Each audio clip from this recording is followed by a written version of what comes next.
but I have to be honest because God says that I have to be honest and I have to decide. I'm just going to be 75% faithful in this marriage. Is there such thing like this? No, because there is no half faithfulness. There is no 75% faithfulness. There is no 99.99.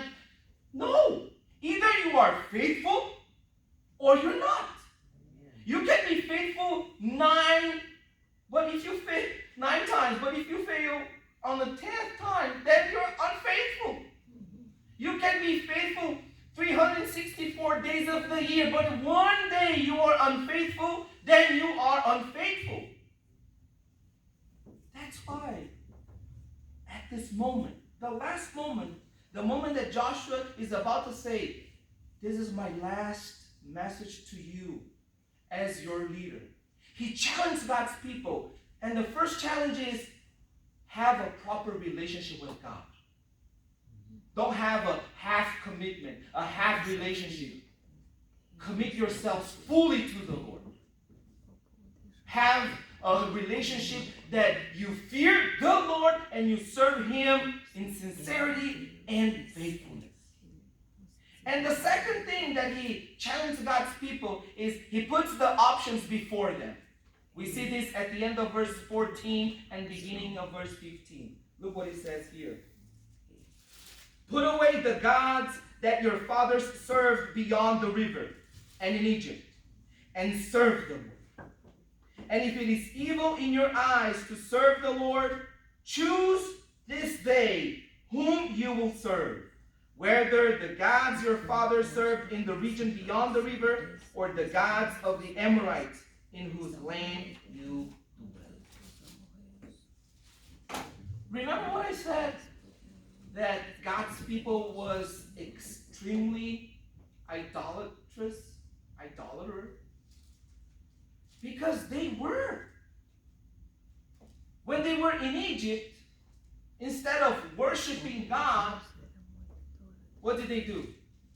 They absorbed, they consumed, they took in all the apostasy that was around them, including the false gods, the multiple gods that they had at their disposal.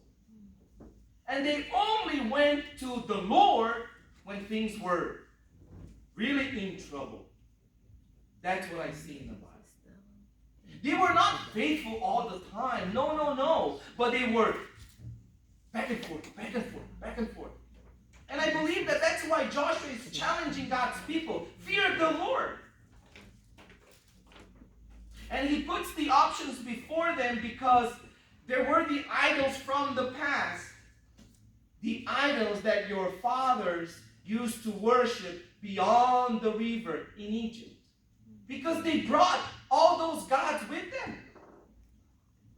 The idols from the past. Remember that at this time, the culture at that time offered them so many gods, multiple gods. This God, that God.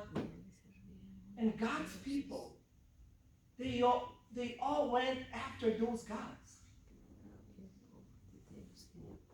Praying to those gods.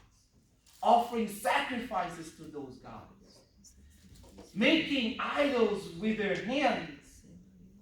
Even after God told them that you're not supposed to make anything that resembles God. Because nothing